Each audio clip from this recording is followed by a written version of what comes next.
Ik ben heel op weg naar biologische groenten, ja, dat vind ik heel mooi. Waarom?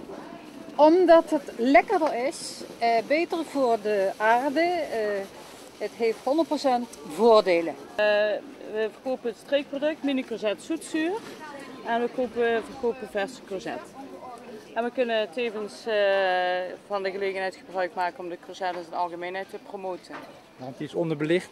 Die is nog enigszins onderbelicht. Ja. Waarom? Ja, omdat de meeste mensen, de consumenten, de veelzijdigheid van de courgette nog niet ondervonden hebben. Want hoe vaak eet u courgette dan? Iedere dag. Echt waar? Ja, ik ben teler, dus nee, iedere dag is overdreven. Maar ja, je Komt niet die neus uit, die courgette? Nee, de courgette is onze passie. Dus er komt nooit de neus uit. En waar eet u het bij? Nou, je kunt er soep van maken, je kunt bij de lunch kun je die zoetzure courgette, je kunt ze op de grill, op de barbecue. Je kunt er een salade van maken.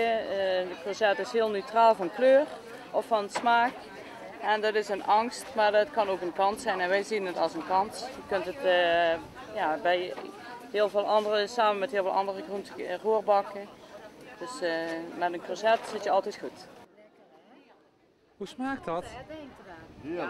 Nee, hoe smaakt dat? Heerlijk. Ja? Ja, echt Er heerlijk. zit toch geen alcohol in? Nee, nee. U thuis ook? Ik drink thuis ook, maar nog niet dit. Nee. Hoe komt dat? Ja, het is de eerste keer dat ik ermee in aanraking kom. Dus, ja. Mevrouw, een van de populaire stands hier, hè? Want er wordt volop gedronken. Ja, dat moeten we hebben, meneer. Dat moeten we Hoe komt dat? Omdat het zo lekker is en gezond.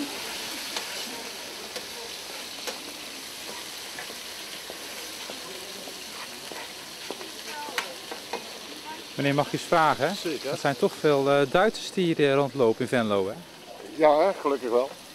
En die zullen denken, er gaat niets boven een Duitse worst. Ja, maar dat kan ook, daarom hebben we ze ook. Zijn Duitse worst ook? Braadworsten, hè, daar zijn ze van zot op. Hoe biologisch kunnen ze zijn? Ja, ja zo biologisch als het maar zijn kan. Ze worden gemaakt van lievervlees, dus wat dat betreft, dat is Een liefhebber is echt Limburgs varken toch, of niet? precies helemaal correct. En ja, we zijn hier in Limburg, dus dan hoort er ook een Limburgs varken. Mevrouw, mag ik eens vragen? Hè? U gaat ontbijten hier hè, met heel veel andere Venlonaren. Waarom? Ja, waarom? Omdat het gewoon lekker is en het zijn natuurproducten, hè? Dus dat wil ik zeker graag proeven. Eet u normaal ook of niet? Ja, natuurlijk. Ja. Ik bedoel, natuurlijk, biologisch hè? Ook. Ja, nee, niet alles biologisch, maar er zijn producten wel die ik wel gebruik, ja. Ja. Heeft u enig idee wat u gaat eten straks? Nee, ik hoor in de kramen dat we van alles mogen proeven, dat we het allemaal op de ontbijttafel zullen eten dan, ja. Hoe smaakt het? Ik heb nou een heerlijke jam. Frambozenjams, heerlijk. Ja, echt lekker. Want alles is verantwoord hè, wat u eet. Ja, dit is in ieder geval lekker. Dus en verantwoord, ja. Wat is er nog meer? Kunt u het zien wat er allemaal... Ja, bessenjam heb ik net gezien. Het meldslow, lekker. Ja, we zijn ons af aan het vragen wat daar precies in zit. Maar jij moet nou even proeven. Wij vermoeden ham of iets dergelijks. Het zal ergens iets... Ja, lekker Ei, worst veel allemaal. Dus die staat, dat is ook lekker. Maar ik ben niet aan toegekomen, dus... En u kent ook de buren waar u naast zit? Nee, we hebben wel smakelijk eten gewenst, maar we kennen elkaar nog niet, nee. Maar misschien moeten we elkaar even leren kennen. Mag wel, hallo. Goeiedag, mag wel. Dat is de voorzitter van de voedselbank Venlo. Oh, daar gaat het naartoe toch? Ja, dat is de bedoeling. Dat is de bedoeling van de voedselbank. Ik vind het een hartstikke leuk initiatief. Absoluut. Dus, ja. En het doel waar het naartoe gaat vind ik ook helemaal top. Dus, helemaal achter. Ja, dat hoorde ik net. Dus nee, dat zeg ik. Hartstikke leuk dat we deze buren hebben. Dus helemaal prima. Ja. Dus u glundert alleen maar vandaag, meneer? Wat zegt u? U glundert alleen maar vandaag? Ik glunder vandaag alleen de hele dag. Geweldig toch? We moeten eens hier in de lengte kijken hoeveel mensen hier gezellig zitten te eten. En dat allemaal te behoeven van de voedselbank. Ja, Nou. want het blijft nodig, hè? Het blijft, helaas blijft het nodig, ja. Al 10 jaar lang. En ik vrees dat we ook nog een volgende jubileum mee zullen maken.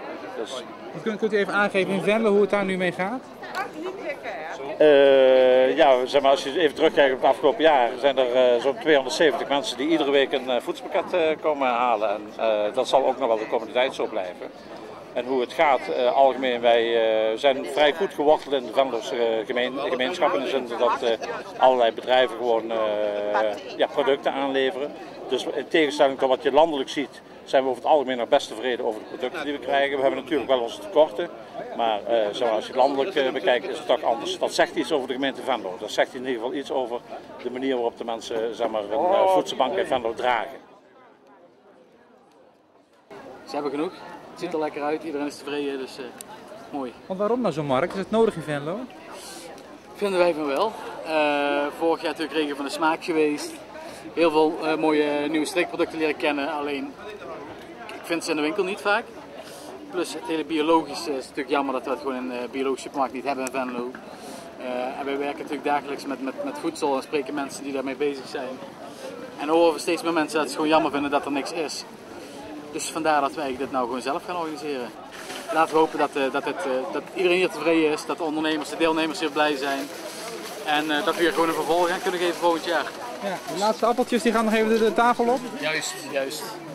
Appeltje voor de regen, hè? Goed. Hou het droog. Ja.